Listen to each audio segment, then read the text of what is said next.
diteladankan, dicontohkan, sholatnya tepat waktu.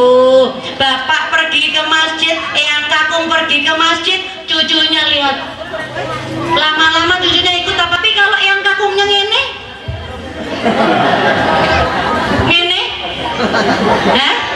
apa meneh ucud dah eyang kakung kok ada elektron malah. Ada nggak di sini yang kakung yang gitu? Nggak ada ya. Itu hasilnya hari ini kok malah menjauh dari keinginan kita yang berbangsa dan bernegara. Kok malah jumlah sing korupsi tambah banyak ya? Jumlah sing berantem nek kalah pilkada tambah banyak ya? Ini kenapa? Kok yang jadi polisi kok malah nggak ngayomi?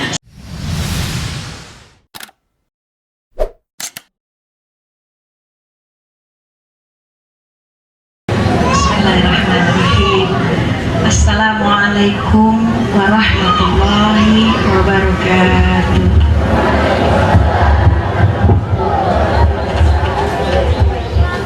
Alhamdulillahirabbil alamin.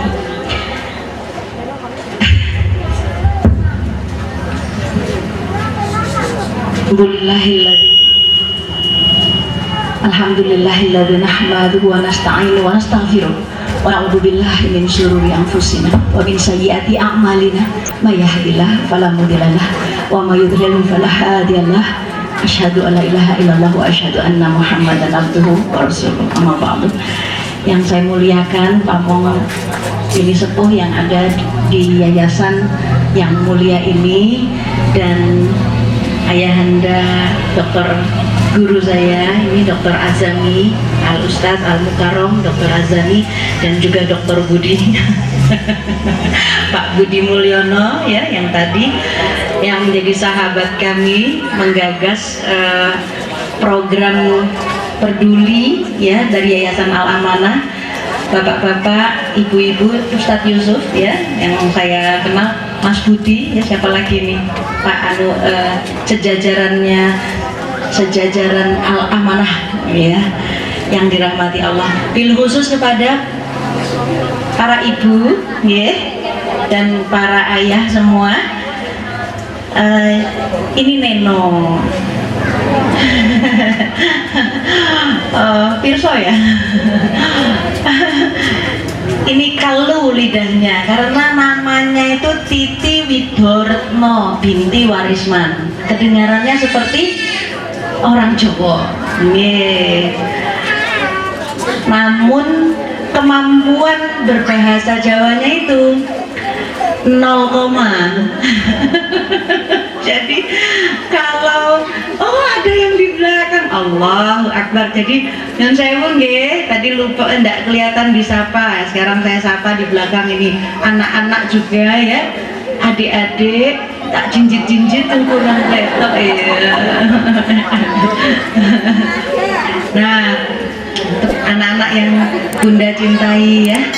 Jadi saya jujur nih, di hari yang mulia ini saat kita mengingat 12 Rabiul Awal ya, ada manusia yang paling dicintai oleh Allah dan paling patut kita cintai, yang lahir 12 Rabiul Awal, Kanjeng Nabi Muhammad Sallallahu Alaihi Wasallam, yang memberikan syafaat insya Allah, amin Allahumma amin, kepada kita.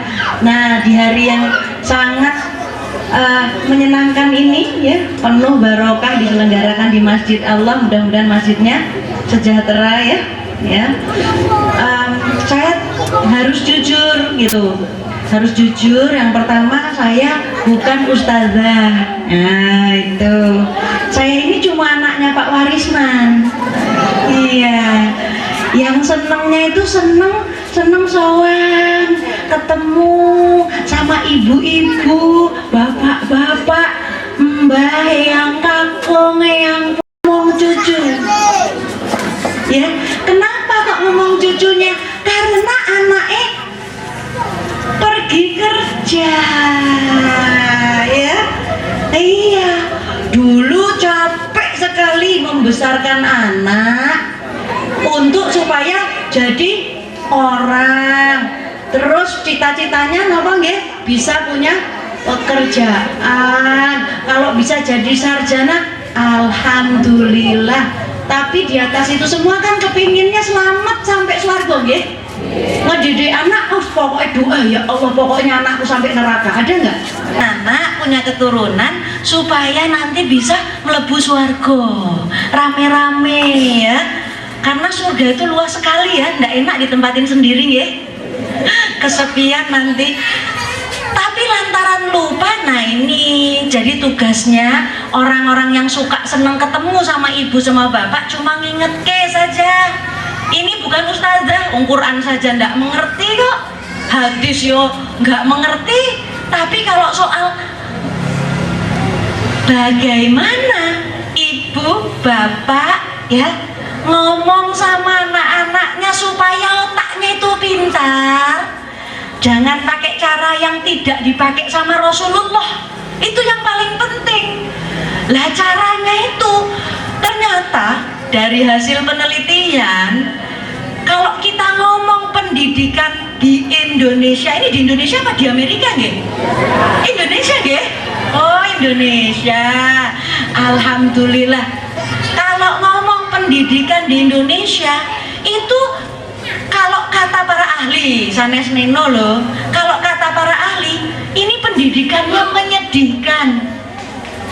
Kenapa menyedihkan? Selain larangi rajamak ya, nek nyekolah ya anak iki mesti apa, kalau itu jual sawah ya, mau nyekolah ya anak ke universitas mesti ngutang-ngutang ya, itu menyedihkan. Sebetulnya pendidikan itu tidak boleh mahal toh. Mestinya sekarang siapa yang sekolahnya gratis mulai dari brojol keluar sampai sarjana dapat gratis, siapa di sini? Nggak ada ya Pak. Berarti belum ada ya fasilitas untuk masyarakat yang mendapatkan pendidikan itu gratis. Kalau pendidikan dilihat dari sing ono gedunge ya, ono gurune, lah itu yang namanya pendidikan disebut pendidikan formal. Pendidikan apa? Pendidikan formal. Memang larang. Lah zaman biyen, zamane baginda Rasulullah sallallahu alaihi wasallam itu ndak pakai gedung, ndak pakai itu harus pakai seragam, nggak ada ya. Nggak pakai seragam, ndak pakai bayar uang gedung, ndak pakai outbound ya. Sak menika enten outbound ya, enten apa ekstrakurikuler napa mleh. Wah ada asmane niku quantum learning. Wah, pendapat kita, padahal itu belum tentu. Kalau belum tentu mesti harus ada buktinya. Yuk kita buktikan yuk. Hasil pendidikan formal yang pakai gedung tinggi, yang pakai sekolahnya bayar, kitanya sampai apa namanya ya, belani anak sekolah itu sampai ya apa ya jenenge kalau itu mati-matian ya, mati-matian, kepala jadi kaki, kaki jadi kepala ya. Itu hasilnya hari ini kok malah menjauh dari keinginan kita yang berbangsa dan bernegara. Kok malah jumlah sing korupsi tambah banyak ya, jumlah sing berantem nek kalah pilkada tambah banyak ya.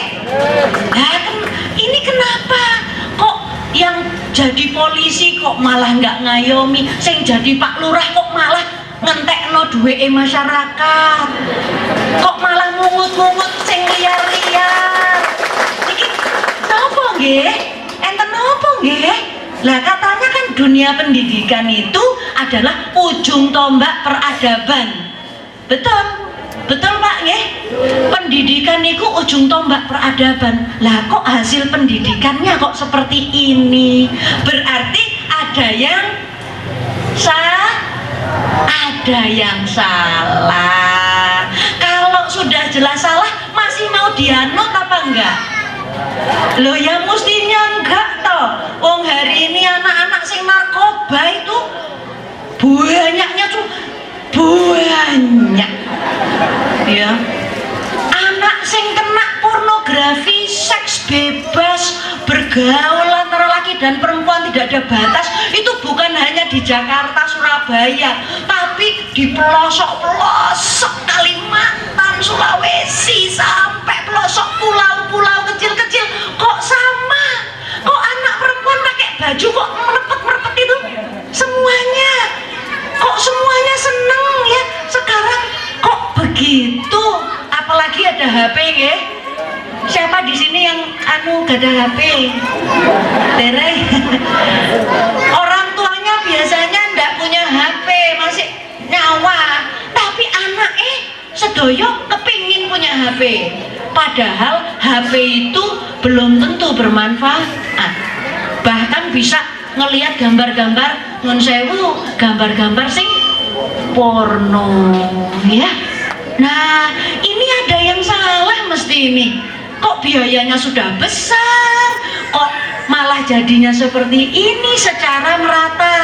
Kita tidak melihat satu persatu orang. Ada yang punya orang anaknya bagus ya, tapi rata-rata kok begini. Kalau kita mau melihat lagi, sebetulnya ada yang harus kita perhatikan, yaitu bagaimana baginda Rasulullah Sallallahu Alaihi Wasallam dulu mencontohkan, mendidik mulai dari dalam perut, bahkan mulai sebelum menikah. Siapa di sini yang sudah punya mantu? Aku pengen punya mantu ya, anak saya masih 15 tahun. Mana anak saya nomor 1 itu? Wah, sama putri saya bilang nanti ndak ada pacaran, kita ndak menganut pacaran, pokoknya kalau sudah ada kesenangan kita pelajari ya gitu, orangnya itu gimana gitu, keluarganya gimana dipelajari, jadi ndak usah pacaran, nanti boleh menikah kok ya.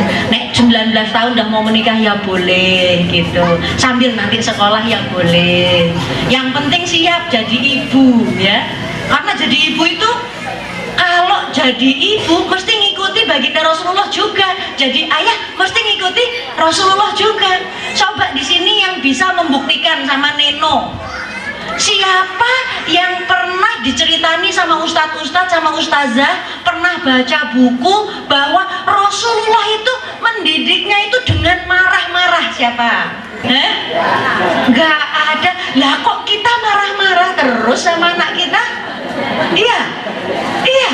Coba Neno kasih hadiah. Siapa yang sudah 1 tahun nggak marah sama anaknya? Gak ada loh. Susah loh. Wah, Mbak Neno, jangan 1 tahun. Wah, kesuwen. 1 hari aja nih gak marah sama anak, pegel-pegel. Ya, ya. Ibu, bapak, ini tugasnya ya, Neno ini tugasnya cuma nyampaikan. Ada yang kita lupakan, yaitu ilmu ya. Rasulullah itu waktu menggendong seorang bayi ya, tak lela lela lela lela nang menengah.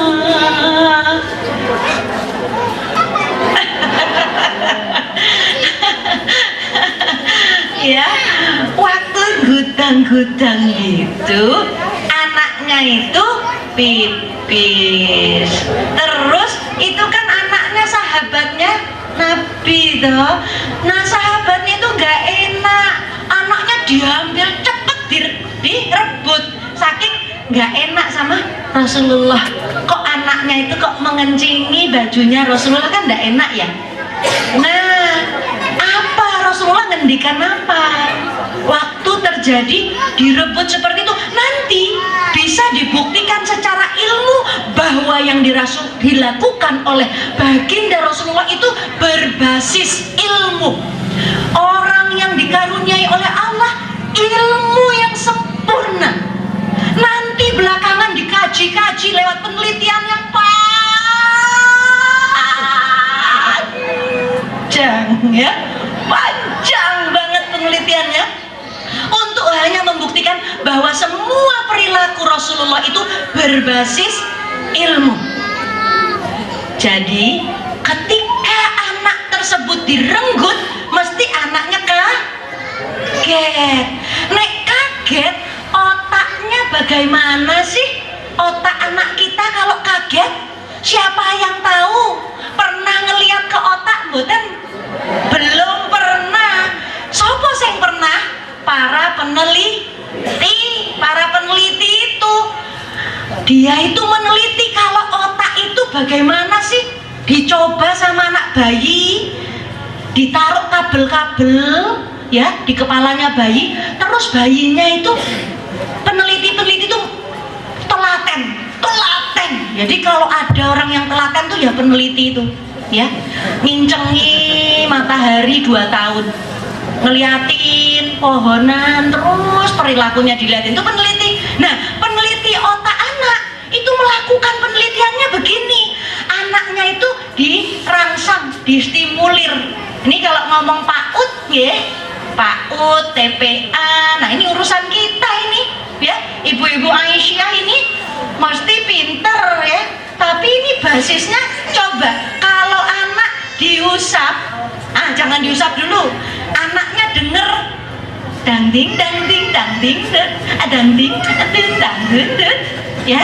Kalau anak bayi denger seperti itu, otaknya bagaimana? Ternyata kalau bayi diseneng-seneng kayak itu, ding ya, itu otaknya senang. Otak yang senang itu nyambung.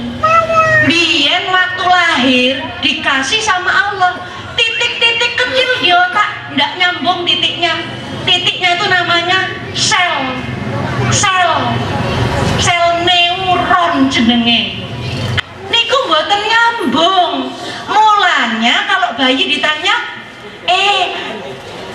artis yang berjilbab itu yang suka main film sekarang, suka ngomong pendidikan, Dek, itu namanya siapa? Bayinya ngomong apa? Nggak tahu dia ya. Tapi kalau ibu tanya sama ibu guru TPA, itu loh yang sekarang itu dulu main Sayakti Hanafi itu siapa namanya? Nah, mesti dia jawab, oh itu Neno Warisman. Nyambung toh? Nyambung. Kalau bayi itu belum nyambung. Ini warna apa? Belum nyambung ya. Jadi kalau dikasih suara-suara yang enak, Pak, Mbah, itu cucu kita, anak kita tuh otaknya nyambung gitu ya. Terus kalau misalnya kita ngeledek dia dengan pandangan mata ya, matanya distimulir seperti ini misalnya Pak, bayi, terus kakeknya yang jelek ya gitu, itu bayinya tenang, tapi otaknya nyambung. Nah, kalau diusap-usap itu juga nyambung. Kata para ahli, nyambungnya banyak sekali. Kalau dikasih rangsangan yang bagus, nyambungnya semua. Coba ikut sama saya, tangannya ke atas, semuanya yuk, semuanya ibu, semuanya, semua mbak. 1,8 juta sambungan di otak. Kalau dipegang baik-baik, bukan diselentik. Ya, siapa yang suka nyelentik di sini? Masih dah. Waduh, ya. Itu nyambung 1 detiknya 1 detik. Coba ibu 1 detik seberapa? Nek, mbak, 1 detik itu seberapa? Hah? Sebegitu tuh. Gini coba. Hah? 1 detik itu coba. Ya. Segitu saja. Allah Maha Kuasa, Allah itu maha hebat. Allah dapat menciptakan yang tidak dapat diciptakan oleh seluruh makhluk di muka bumi. Ngitung 1,8 juta pegel mboten? Oh, pegel 1000 aja pegel kok. Apalagi setiap detik disambung 1,8 juta.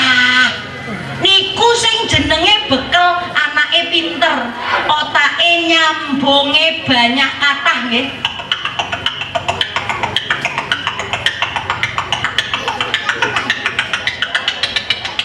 Ya, terus kalau tiap hari itu disayang, dihargai, terus menerus otaknya itu jadinya banyak sambungannya, itulah yang disebut pintar.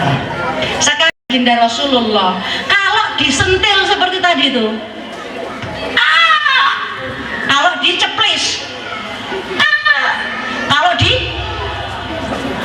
dimarahi, anak opo, lu anak opo sih kok malah tanya toh, ya?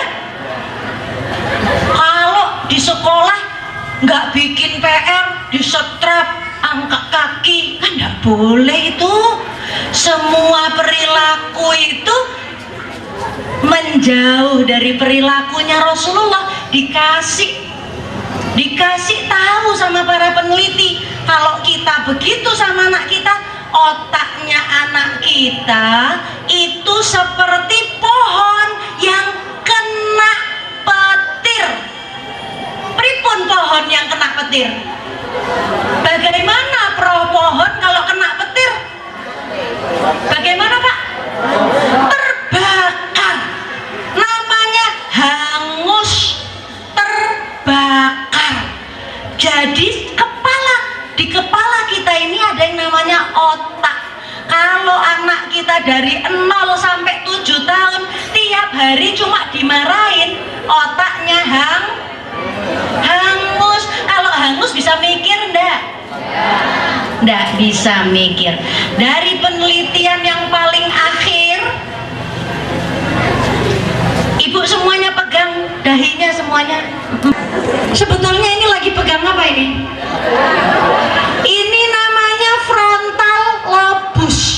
Coba dibilang, ikuti, frontal lobus. Dah lepas ya.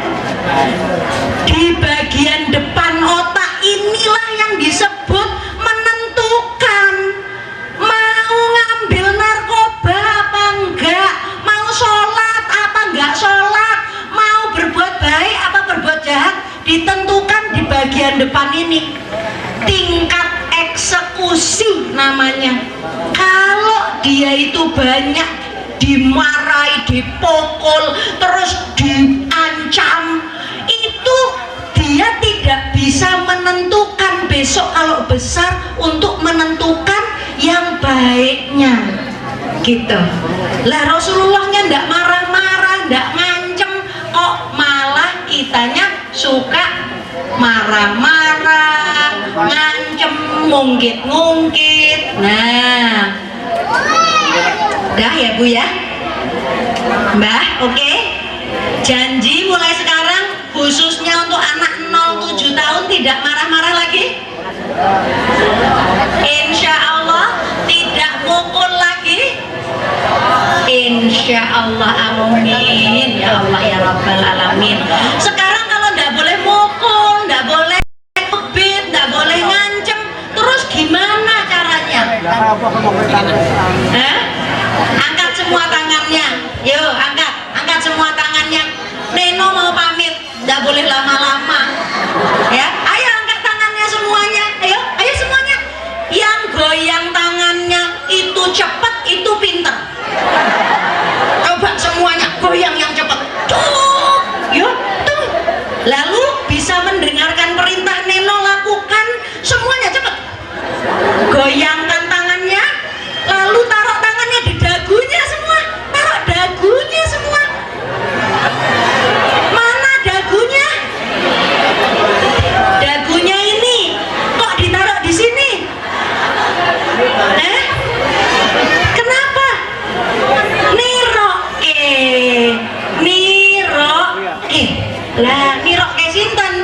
kira ke Neno. Neno ngomongnya apa? Dagu. Tapi kelakuannya yang diikuti, yang diomong apa yang dilakukan? Yang dilakukan.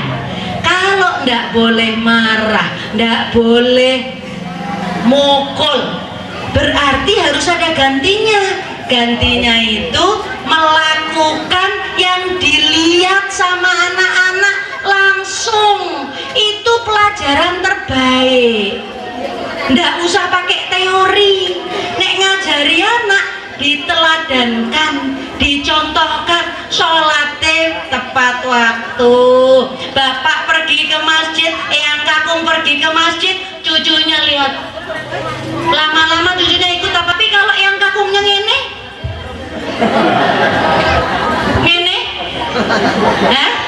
apa meneh ucud dah yang kakung kok ada elektron malah. Ada nggak di sini yang kakung yang gitu? Nggak ada ya. Nanti yang diikuti yang mana? Yang dilihat. Rasulullah Shallallahu Alaihi Wasallam uswatun hasanah, contoh teladan terbaik. Sama Anas bin Malik itu bersaksi, Rasulullah itu tidak pernah nyalah no aku, nggak pernah. Rasulullah itu cuma tanya, sudah dikerjakan pekerjaannya? Oh belum, kapan mau dikerjakan? Nah seperti itu ya. Ngajak main anak sampai naik ke punggungnya, nggak dimarahi toh? Nggak dimarahi toh Pak? Iya.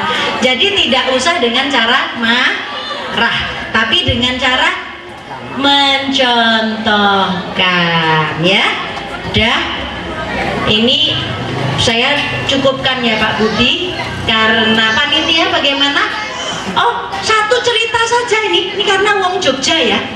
Saya tak cerita seseorang di Jogja nggih, supaya ibu dan bapak kelingan inget sama cerita ini. Jadi tidak jauh dari sini itu ada keluarga zaman dulu ya, zaman dulu ini ada keluarga Bu Sastro, kenal? Bu Sastro kenal? Oh, bukan Sosro, itu yang punya teh botol. Kalau ini Bu Sastro. Bu Sastro ini punya anak namanya Joko Pak. Joko itu kalau nangis begini Bu.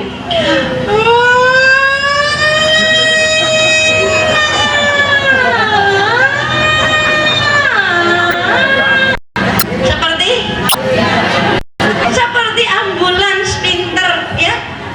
Joko ini Bu baru 4 tahun. Kita dengarkan ceritanya. Satu hari Joko itu nunjuk ke pahanya, nangis manggil ibunya, Mbak.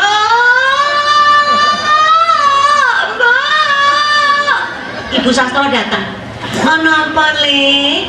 Senyumnya terkuak, terkembang. Ono apa le? Jokonya bilang, ono telek. Terus ibunya tanya, ibunya suka bercanda nih, ibu-ibu muda nih kadang-kadang lupa bercanda sama anaknya. Kalau ngeliat anaknya gitu langsung meh. Ya, padahal anak harus dibercandain ya. Ibu Sastro bilang, loh kok ono telek, kok iso ono telek dek kono ya. Lalu Joko bilang apa? Resiki. Dah, Ibu Sastro bilang, ngono ta, njaluk diresiki ta. Resiki. Kene tak resiki. Dibuanglah telek ayamnya, jatuh ke tanah. Bu Sastro mau cuci tangan, Jokonya nangis lagi. Lalu nunjuk ke tanah. Ya. Lalu setelah nunjuk ke tanah, Bu Sastro datang lagi. Ono apa meneh to, Le? Ada apa lagi, Nak? Ya. Joko jawab apa? Joko bilang, balik. Nek ibu diminta balik telek ayam dibalik mboten? Mboten. Tapi Bu Sastro ini kok ada aneh orangnya ya. Jadi Bu Sastro bilang ngono to kok jaluk dibalikke kepiye to, diambillah tele ayam dikembalikan ke pahanya Joko. Selesai tidak ceritanya? Belum. Ternyata Joko nangis lagi. Kira-kira nangisnya apa ya? Minta dibersihkan lagi? Bukan. Ternyata dia nangis lagi.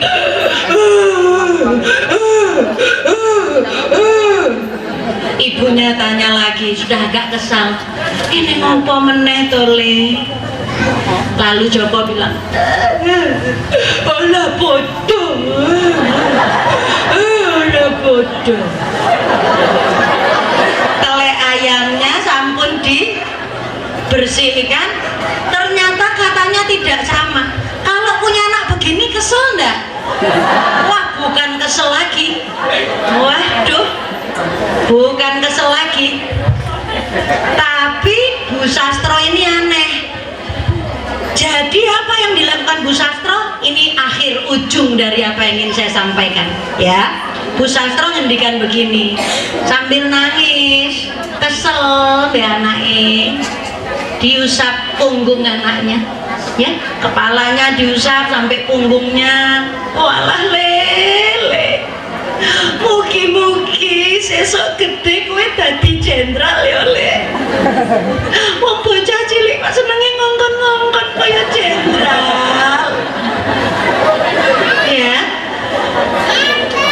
Bu, Pak, minggu depannya Joko nyolong ketimun di ladang tetangganya, dibawain kayu. Ibunya bilang punten dalem sewu nggih, mengke kula urus ya. Lalu anak itu meluk ibunya, takut ibunya nih ngomong lagi seperti ini ngomongnya. Oh alah lele, mugi-mugi sesuk gede kowe dadi wong sugih ya le, ben ora usah nyolong meneh ya. Terus tangannya dipegang, didoakan oleh ibunya. Dah, sekarang siapa yang percaya bahwa Joko itu jadi jenderal dan jadi orang kaya? Siapa yang percaya?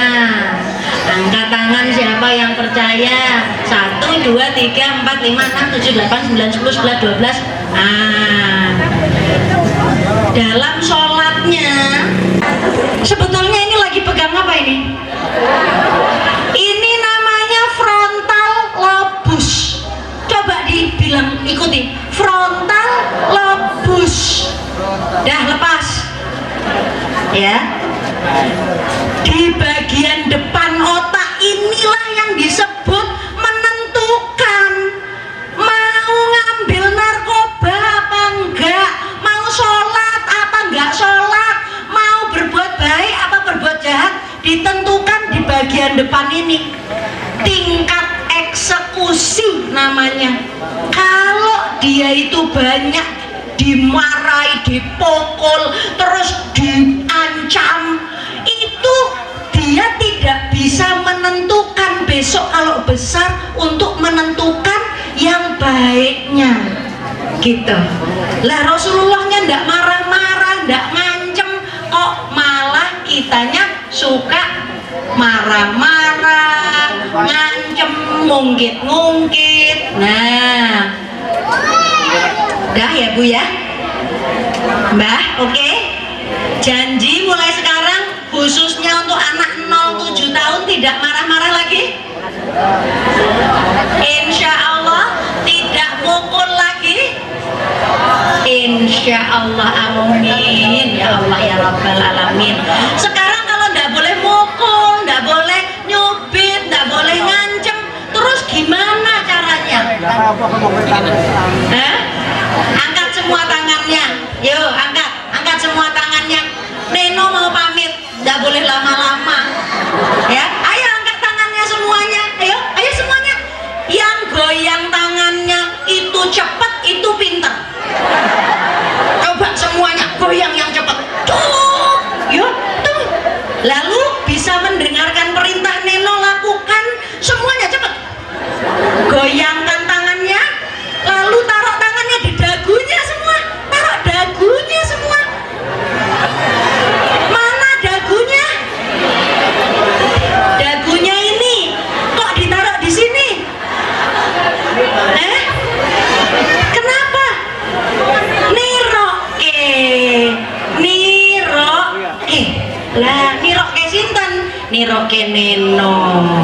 Neno ngomongnya apa? Dagu. Tapi kelakuannya yang diikuti, yang diomong apa yang dilakukan? Yang dilakukan. Kalau ndak boleh marah, ndak boleh mukul, berarti harus ada gantinya. Gantinya itu melakukan yang dilihat sama anak-anak langsung. Itu pelajaran terbaik. Ndak usah pakai teori. Nek ngajari anak, diteladankan, dicontohkan, sholatnya tepat waktu. Bapak pergi ke masjid, yang kakung pergi ke masjid, cucunya lihat. Lama-lama cucunya ikut. Tapi kalau yang kakungnya ngene, ngene, apa meneh ucud dah yang kakung kok ada elektron malah. Ada nggak di sini yang kakung yang gitu? Nggak ada ya. Nanti yang diikuti yang mana? Yang dilihat. Rasulullah Shallallahu Alaihi Wasallam uswatun hasanah, contoh teladan terbaik. Sama Anas bin Malik itu bersaksi, Rasulullah itu nggak pernah nyalah no aku, nggak pernah.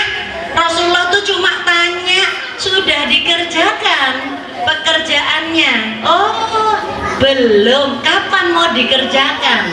Nah seperti itu ya. Ngajak main anak sampai naik ke punggungnya, nggak dimarahi toh? Nggak dimarahi toh Pak? Iya. Jadi tidak usah dengan cara marah, tapi dengan cara mencontohkan ya. Dah, ini saya cukupkan ya Pak Budi, karena panitia bagaimana? Oh, satu cerita saja ini karena wong Jogja ya. Saya tak cerita seseorang di Jogja nggih, supaya ibu dan bapak kelingan inget sama cerita ini. Jadi tidak jauh dari sini itu ada keluarga zaman dulu ya. Zaman dulu ini ada keluarga Bu Sastro, kenal? Bu Sastro kenal? Oh, bukan Sosro, itu yang punya teh botol. Kalau ini Bu Sastro. Bu Sastro ini punya anak namanya Joko Pak. Joko itu kalau nangis begini Bu.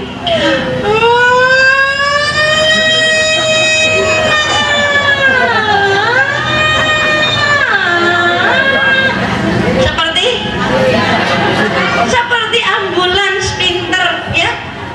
Joko ini Bu baru 4 tahun. Kita dengarkan ceritanya. Satu hari Joko itu nunjuk ke pahanya, nangis manggil ibunya, Mbak,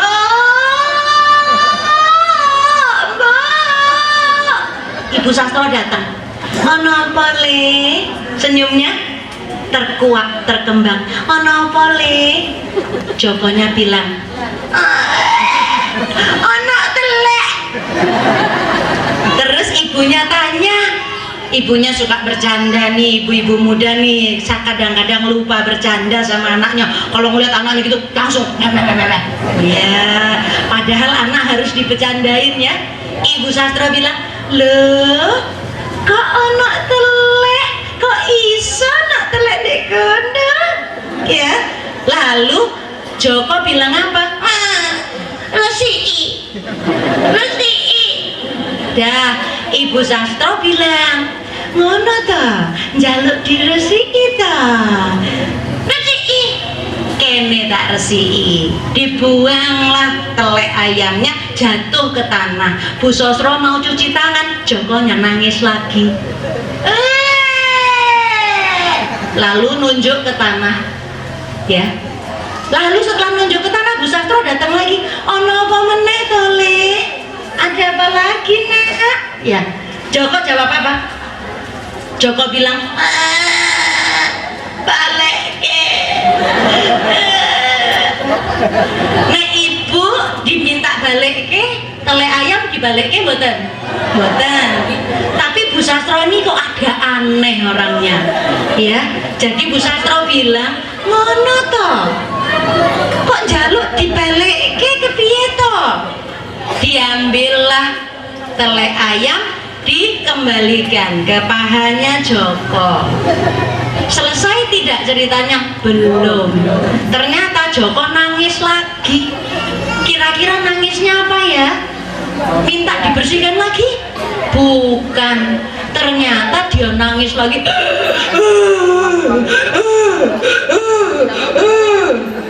Ibunya tanya lagi, sudah agak kesal, ini ngopo meneh to Le? Lalu Joko bilang, olah bodoh, olah bodoh. Tele ayamnya sampun dibersihkan, ternyata katanya tidak sama. Kalau punya anak begini kesel enggak? Wah, bukan kesel lagi. Waduh, bukan kesel lagi. Tapi Bu Sastro ini aneh. Jadi apa yang dilakukan Bu Sastro? Ini akhir ujung dari apa yang ingin saya sampaikan, ya. Bu Sastro ngendikan begini, sambil nangis, kesel be anaknya, diusap punggung anaknya, ya, kepalanya diusap sampai punggungnya. Walah lele, mugi-mugi sesok gede kowe dadi jenderal ya Le. Wong bocah cilik kok senenge ngongkon-ngongkon kaya jenderal. Ya.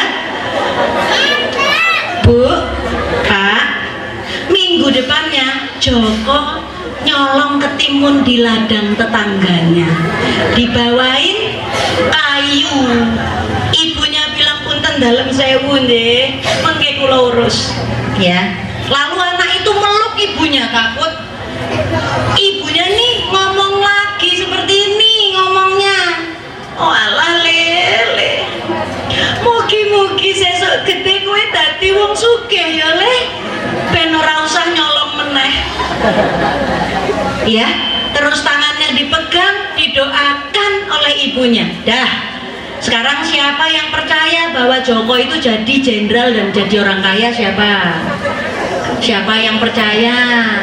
Angkat tangan siapa yang percaya? 1, 2, 3, 4, 5, 6, 7, 8, 9, 10, 11, 12. Dalam sholatnya, dalam perilakunya, Ibu Sastro itu sama.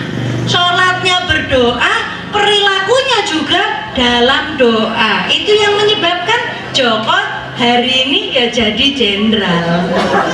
Beneran jadi jenderal lantaran doa. Lah sekarang timbangannya marah sama anak dan cucu, lebih baik didoa kan? Ya, kita robah ya. Kalau marah kita doa kan. Setuju?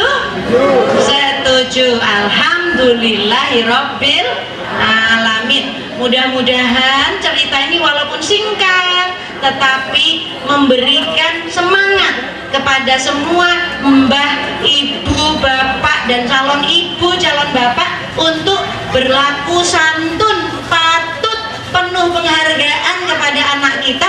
Jangan menganggap anak kita barang atau benda yang boleh diapa-apain semau kita. Dia itu milik Allah, harus dijaga sebagai amanah, diperlakukan dengan sangat baik, sangat patut. Ya, itu saja yang merupakan pesan dari hamba Allah yang doif dan lemah serta bodoh ini. Mudah-mudahan ilmu yang sebenarnya akan diberikan oleh ayahanda guru kami Ustadz Dr. Azami. Neno pamit dulu nggih. Numpak becak wonten becak kene mriki boten. Wassalamualaikum warahmatullahi wabarakatuh.